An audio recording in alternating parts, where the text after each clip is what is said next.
Friends, இப்போ பாருங்கள், நம்ம வாசக்கூட்டி தொளிச்சு கோலம் போட்டு வந்தாச்சு.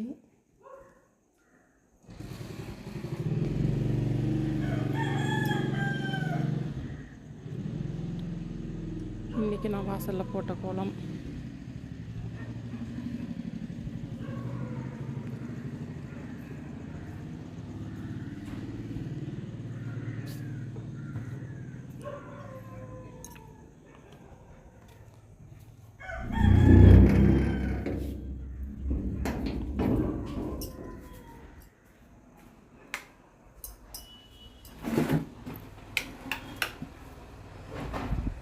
குட்டி தொளிச்சு கோலம் போட்டு வந்தாச்சு. சாமியுமே நான் கும்பிட்டுட்டேன். இப்போ வாங்க அடுத்து நம்ம என்ன பண்ணலாம், நான் என்ன பண்ணியிருக்கேன் அப்படிங்கிறத பார்க்கலாம்.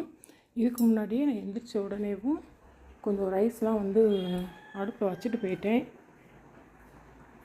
பாருங்கள், ரைஸ் கொதிச்சுக்கிட்டு இருக்குது. இதில் பார்த்திங்கன்னா பாசிப்பயிறு வேக வைக்கிறேன். இன்றைக்கி என்னென்னு பார்த்தீங்கன்னா, இன்றைக்கி ஸ்பெஷல் சும்மா தயிர் சாதமும் பாசிப்பயிறு கூட்டு தான். எப்போதும் இந்த வெயிலுக்கு தயிர் சாதம் வச்சு விடுங்கம்மான்னு சொன்னால், அதனால் பாசிப்பயிரும் தயிர் சாதம் தான்.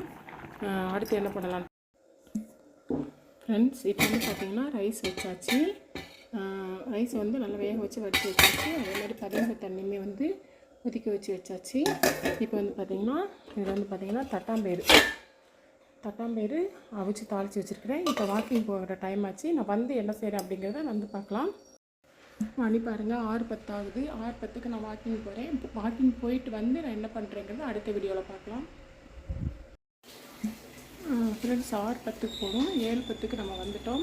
இப்போ வாங்க நம்ம அடுத்து என்ன பண்ணலாம் அப்படிங்கிறத பார்க்கலாம். இப்போ பார்த்திங்கன்னா நேற்றே நான் கம்பு வாங்கிட்டு 1/2 கிலோ கம்பு வாங்கிட்டு வந்தேன். அதை 1/4 கிலோவை நல்லா கை பார்த்து ஊற வச்சு ஆட்டி வச்சுருக்கிறேன்.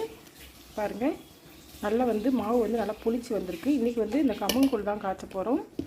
பார்த்திங்கன்னா வெயில் காலம் ஸ்டார்ட் ஆகிடுச்சு இல்லையா. இனிமேல் நம்ம கம்மங்கூழ், கேப்பை, கோதுமை மாதிரி கூல் ஐட்டம் சாப்பிட்டோம் அப்படின்னா உடம்புக்கு ரொம்ப நல்லது.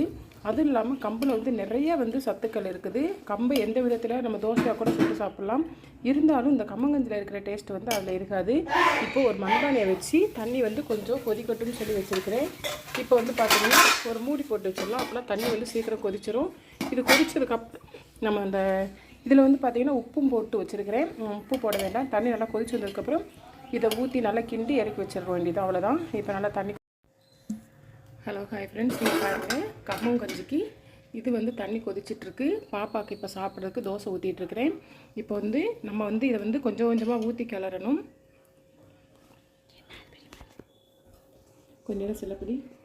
இப்போ பார்த்திங்கன்னா தண்ணி கொதிக்கிறதுல நம்ம கொஞ்சம் கொஞ்சமாக இந்த கம்பை ஊற்றி நல்லா கட்டிப்படாமல் கிளறி விட்டுக்கிட்டே இருக்கணும். ஏன்னா நான் நைட்டே நல்லா அரைச்சி வச்சதுனால மாவு நல்லா புளிச்சிருச்சு. சப்போஸ் நம்ம உடனே செய்யணும் அப்படின்னா நீங்கள் அப்பயே அரைச்சி கம்மங்கஞ்சியை காய்ச்சிட்டு அப்புறம் தயிர் ஊற்றி சின்ன வெங்காயம், பச்சை மிளகாலாம் போட்டு நீங்கள் இது பண்ணலாம். பாருங்கள், இது நல்லா இப்படி கொஞ்சம் நேரம் கிண்டிகிட்டே இருக்கணும். கட்டிப்படாமல் நல்லா இப்படி கொஞ்சம் நேரம் கிண்டிகிட்டே இருக்கணும். நல்லா கட்டியாக வரப்பத்தையும் கிண்டிட்டு கடைசியாக ஃபைனல் உங்களுக்கு எப்படி இருக்குன்னு காட்டுறேன். ஃப்ரெண்ட்ஸ், இப்போ பாருங்கள், நல்லா உங்களுக்கு தெரியுதா, நல்லா கொதித்து பபுள்ஸ் வருது பாருங்கள். இப்படியேவும் கொஞ்சம் நேரம் வந்துட்டுருக்கணும். மாவு நல்லா வேகணும். பார்த்திங்களா, நம்மளுக்கு கூழ் பார்த்திங்களா எப்படி வந்துருச்சுன்ட்டு. மாவு நல்லா வேகணும். இன்னும் ஒரு 5 நிமிஷம் நீங்கள் அப்படியே மூடி போட்டு விட்டுறாதீங்க. ஏன்னா அடியில் பிடிச்சிரும். கம்மங்கஞ்சி பிடிச்சிரும். இப்படி அடிக்க தடவை கிண்டிக்கிட்டே இருக்கணும். அப்படியே பார்த்திங்கன்னா இந்த அடுப்புலையும் பாப்பாவுக்கு ஒரு தோசை ஊற்றி வச்சுட்டேன். இன்னொரு தோசையை ஊற்றி அவன் 2 தோசை காலைல சாப்பிடுவான். இந்த வேலையும் நடந்துகிட்ருக்குது. இப்போ கம்மஞ்சோரை நம்ம நல்லா கிண்டிக்கிட்டு இருக்கலாம்.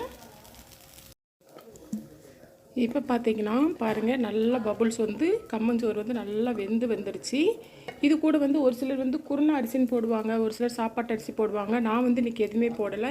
வெறும் கம்பு மட்டும்தான் கரைச்சி புளிக்க வச்சு இப்போ கிண்டி வச்சுருக்கிறேன். கம்பு மாவாக வாங்கலை, கம்பாவே வாங்கி நானே அரைச்சிக்கிட்டேன். கம்பு மாவில் எதுவும் கலப்படம் இருக்கும் அப்படின்ட்டு. இப்போ பார்த்திங்கன்னா தோசையுமே நம்மளுக்கு ரெடி ஆயிடுச்சு. இப்போ ஸ்டவ் ஆஃப் பண்ணிவிட்டு தோசையை எடுத்து வச்சிடலாம் பாப்பாவுக்கு. இப்போது கூழுமே நம்மளுக்கு ரெடி ஆகிடுச்சு. எல்லாத்தையும் எடுத்து டைனிங் டேபிளில் வச்சிடலாம். ஃப்ரெண்ட்ஸ், இப்போ பார்த்தீங்கன்னா நம்ம சமையல் வேலை எல்லாமே முடிச்சாச்சு.